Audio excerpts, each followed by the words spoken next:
BK Rathi online classes में आपका स्वागत है। आज मैं आपको ये वीडियो अपलोड कर रहा हूँ। मेरी सामान्य अध्ययन की पुस्तक में ये क्वेश्चंस दिए गए हैं 3300। उनमें से हिस्ट्री के जब चैप्टर खत्म होता है तो उसके बाद जो क्वेश्चन शुरू होते हैं वह क्वेश्चंस है जिन्हें मैं सॉल्व करा रहा हूँ। इससे पहले मैंने पार्ट 1 उपलब्ध कराया है। आज मैं जो कराने जा रहा हूँ उसके बाद के जो क्वेश्चंस हैं पार्ट 2 के वो करा रहा हूँ।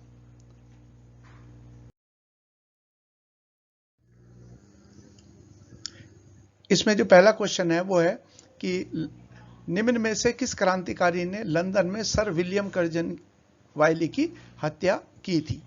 तो इसमें 4 क्रांतिकारियों के नाम दिए गए हैं और इसमें जो उत्तर होगा वो होगा मदन लाल ढींगरा। तो कुछ क्रांतिकारी ऐसे थे जिन्होंने विदेशों के अंदर अंग्रेजों की गोली मारकर हत्या करी। एक तो मदन लाल ढींगरा है और एक सरदार उधम सिंह का भी नाम आप पढ़ते हैं। उन्होंने भी 1940 में लंदन में अंग्रेज अधिकारी की गोली मारकर हत्या करी थी। तो इनका संदर्भ क्या था, क्यों गोली मारी गई, तो वो मैं आपको यहाँ पर इसके अंदर बता देता हूँ। क्या इंपॉर्टेंट पॉइंट्स है ये है, कर्जन वाइली जो है भारत में लंबे समय तक अधिकारी के तौर पर तैनात थे और वो सीक्रेट पुलिस, खुफिया पुलिस के प्रमुख थे। और ये माना जाता है खुफिया पुलिस जो है मुख्य रूप से जानकारी उपलब्ध कराती थी जिसकी वजह से क्रांतिकारियों को कठोर सजा दी जाती थी। वाइली जो है हालांकि ढींगरा के पिता के अच्छे दोस्त माने जाते थे। 1 जुलाई 1909 को लंदन में जब एक कार्यक्रम में वाइली शामिल होने के बाद बाहर निकल रहा था, ये पूरा पॉइंट लिखा हुआ है, तो ढींगरा ने गोली मारकर उसकी हत्या कर दी थी और इसके सजा के तौर पर मदन लाल ढींगरा को 1909 में फांसी की सजा सुना दी गई। लंदन कैसे पहुंचे वो, तो 2 प्रख्यात क्रांतिकारी हैं भारत के। एक तो नाम है विनायक दामोदर सावरकर जिन्हें वीर सावरकर कहते हैं और एक है श्यामजी कृष्ण वर्मा। ये दोनों क्रांतिकारी भारतीय युवाओं को अपने खर्चे पर लंदन पढ़ने के लिए भेजते थे जिनमें ऐसी भावना हो राष्ट्रभक्ति की। उसी क्रम के अंदर मदन लाल ढींगरा भी इन दोनों की देशभक्ति से बहुत अधिक प्रभावित हुए और ऐसा माना जाता है कि सावरकर, वीर सावरकर ने ही मदन लाल को अभिनव भारत नामक क्रांतिकारी संस्था का सदस्य बनाया। अभिनव भारत वो संस्था है जिसका मुख्यालय नागपुर में था और जो वीर सावरकर जिसके प्रमुख सदस्य थे, और हथियार चलाने का प्रशिक्षण भी दिया गया।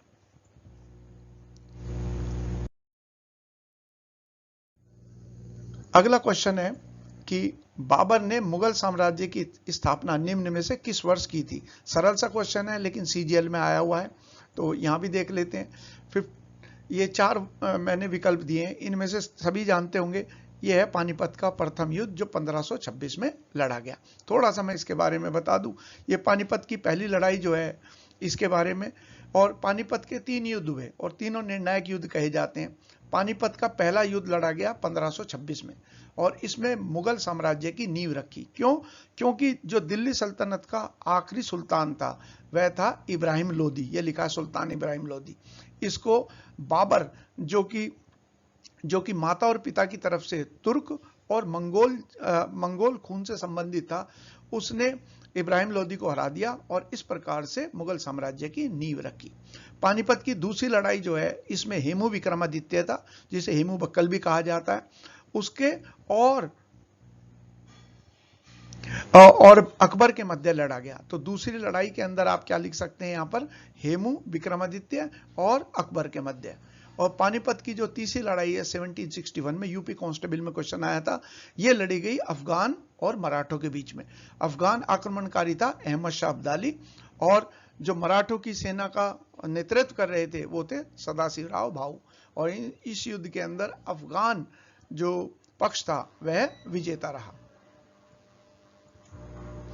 और यहां पर मैं चित्र के माध्यम से या मैप के माध्यम से कोशिश करता हूं आप लोगों को समझाने की।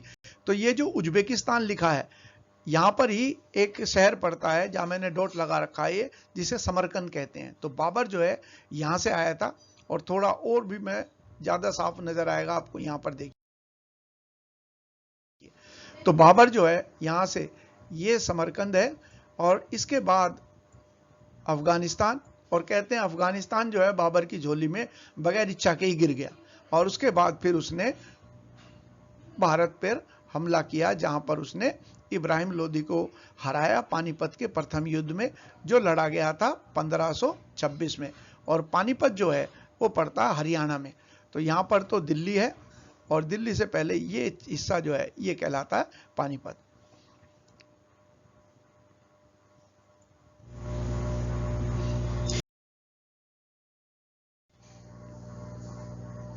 अगला क्वेश्चन है, मैसूर महल किसका निवास स्थान था?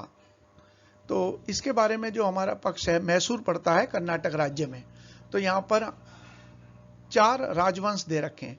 एक तो दे रखा है वोडियार राजवंश, एक है बुंदेल राजवंश जो बुंदेलखंड के थे, और एक है चंदेल, और एक है पाल। तो जैसे आप जानते हो तो वाडियार राजवंश जो है ये सही आंसर आएगा, अभी आप देखेंगे। और बाकी जो राजवंश है जैसे बुंदेल है ये बुंदेलखंड के, चंदेल जो है ये भी जो हमारा क्षेत्र बुंदेलखंड का ही पड़ता है, यानी कि मध्य प्रदेश और उत्तर प्रदेश का क्षेत्र उसी में पड़ते हैं। और पाल राजवंश जो था वो स्थित था बंगाल में। तो आंसर जो है वो होगा वोडियार राजवंश। थोड़ा सा बता देता हूं, क्योंकि जब हम मैसूर साम्राज्य की बात करते हैं तो हैदर अली और टीपू सुल्तान का नाम भी आता है। तो यहां पर दे रखा वाडियार राजवंश जो था वो विजयनगर सम्राट के अधीन एक सामंती राजघराना था। जब विजयनगर साम्राज्य का पतन हुआ, विजयनगर साम्राज्य का पतन हुआ एक युद्ध से जिसे कहते हैं राक्षस टगाड़ी का युद्ध 1565 में।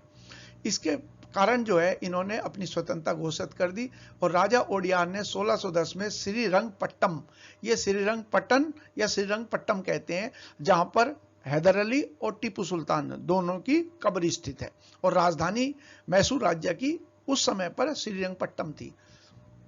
1760 से लेकर 1799 तक ये जो वाडियार राजवंश था इसका जो शासन था नाम मात्र का था, और वास्तविक शक्ति जो थी उनके कमांडर इन चीफ यानी कि जो सेना का मुखिया था हैदर अली के पास थी। और जब हैदर अली की मृत्यु होगी 1782 में, तो उसके बाद कमान जो है संभाली उसके बेटे टीपू सुल्तान ने। और 1799 में लड़ाई हुई श्रीरंगपट्टम की लड़ाई, ये कहलाता है चौथा आंग्ल मैसूर युद्ध। मैसूर और अंग्रेजों के बीच में जो युद्ध हुए इनको आंग्ल मैसूर युद्ध कहते हैं। और इन 4 युद्ध में से चौथा युद्ध निर्णायक हुआ। इसमें टीपू सुल्तान जो है मारा गया, और अंग्रेजों ने वाडियार वंश के एक नवजात को दोबारा से राजगद्दी पर बैठा दिया। ये क्वेश्चन आया था सीडीएस में कि टीपू सुल्तान की मौत के बाद किसको मैसूर राज्य की कमान सौंपी गई, तो वाडियार को, और अंग्रेजों ने राजधानी को वापस श्रीरंगपट्टम से मैसूर राज्य में स्थानांतरित कर दिया। तो ये जो क्वेश्चन है हमारे लिए, ये इस तरीके से क्वेश्चन आएगा कि जैसे मैंने आपको बताया कि किसको दोबारा से राजगद्दी सौंपी गई। और इसके अलावा मैप के ऊपर और यहाँ पर जो 4 युद्ध हैं वो और मैं बता देता हूँ। ये 4 युद्ध कौन कौन से हैं? देखिए, जो पहले 4 युद्ध हैं जिसमें ये 1767 से 69, इसमें हैदर अली ने युद्ध लड़ा अंग्रेजों के खिलाफ। दूसरी जो लड़ाई है इसमें 1782 तक हैदर अली ने, और 82 से 84 तक ये लड़ाई लड़ी थी टीपू सुल्तान ने। फिर टीपू सुल्तान ने तीसरी लड़ाई लड़ी अंग्रेजों के साथ, और चौथी लड़ाई के अंदर जब अंग्रेज और मैसूर का युद्ध हुआ, ये मराठा गलत लिखा हुआ है, ये मैसूर होगा। जो युद्ध लड़ा गया, या मैं यहाँ पर बता देता हूँ आपको, ये जो हिस्सा है तो यहाँ पर हमारा आंसर क्या होगा, यहाँ पर होगा मैसूर। तो इस युद्ध के अंदर टीपू सुल्तान मारा गया, तो ये निर्णायक युद्ध कहलाता है। ठीक है, संदर्भ जो आएगा मैसूर युद्ध का सवाल आ सकता है कि मैसूर का जो युद्ध है वो कब कब लड़ा गया। और साथ ही फिर मैं आपको बता देता हूँ ये मैप के ऊपर मैसूर जो है ये कहाँ पर स्थित है। देखिए, मैसूर जो पड़ेगा ये कर्नाटक राज्य में स्थित है, जैसे यहाँ पर चित्र में देख रहे हैं। थोड़ा और बड़ा करके दिखा देता हूं। तो ये जो हिस्सा है जो मैंने व्हाइट कलर का दिखा रखा है आपको, इसे मैं ऐसे कर देता हूं। तो मैसूर राज्य जो है, वैसे आप कह सकते हैं मोटे तौर पर समझने के लिए कि मैसूर राज्य जो स्थित था वो था वर्तमान के कर्नाटक में। हालांकि ये जो सीमाएं हैं जो इसके आसपास स्थित है यह भी इसके अधिकार में थे। जैसे कुछ हिस्से जो है आंध्र प्रदेश के, तेलंगाना के, ये हिस्से भी इनके अधिकार में हुआ करते थे। तो ये सारा क्षेत्र जो है मैसूर साम्राज्य के नाम से जाना जाता है। अगला क्वेश्चन है 4th, इसमें लिखा है कि निम्न में से किस मंदिर में आपको गोपुरम दिखेंगे।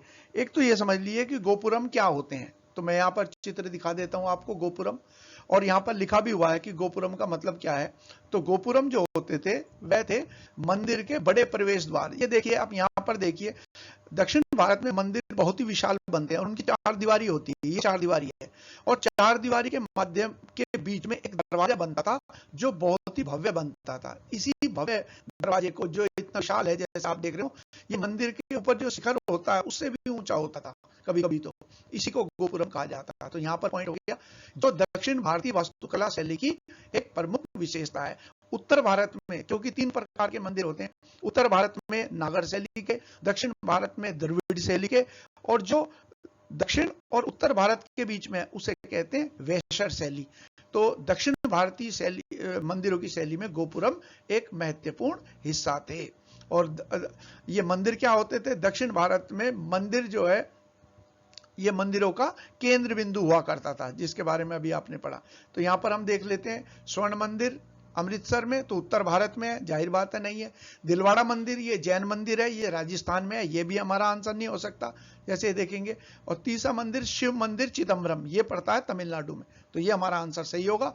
ये भाव तारिणी मंदिर दक्षिणेश्वर, ये कलकत्ता पश्चिम बंगाल।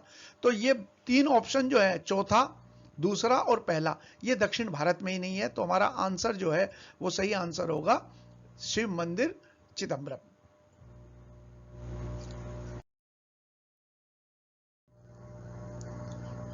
अगला क्वेश्चन है, चंदर नगर एक बस्ती थी और ये बस्ती जो है ब्रिटिश नौसेना द्वारा कब्जा कर ली गई एक डैश कॉलोनी थी। असल में अंग्रेजों के और फ्रांसीसियों के बीच में कई युद्ध हुए, जिसमें से एक युद्ध जो है 58 से लेकर 63 तक भी इनके बीच में युद्ध हुआ, और इससे पहले 1748 से लेकर 1754 तक लड़ाई हुई। इस युद्ध में अंग्रेजों ने फ्रेंच बस्ती चंदर नगर को कब्जा कर लिया, लेकिन बाद में जब ब्रिटिश और फ्रांस के बीच में एक समझौता हुआ युद्ध समाप्ति को लेकर, तब इन्होंने ये चंदर नगर लौटा दिया। तो यहां पर हमारे लिए आंसर होगा फ्रेंच। और आप मैप पे देख लीजिए कहां कहां कौन कौन सी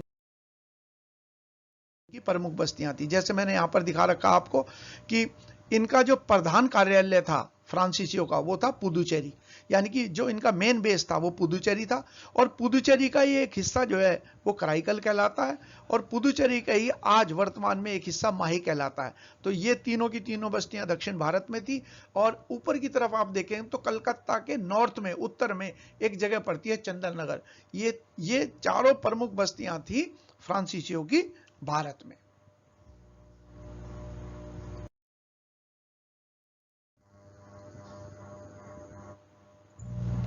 अगला जो क्वेश्चन है वह है, अखिल भारतीय हरिजन सेवक संघ की स्थापना निम्न में से किस वर्ष में हुई थी।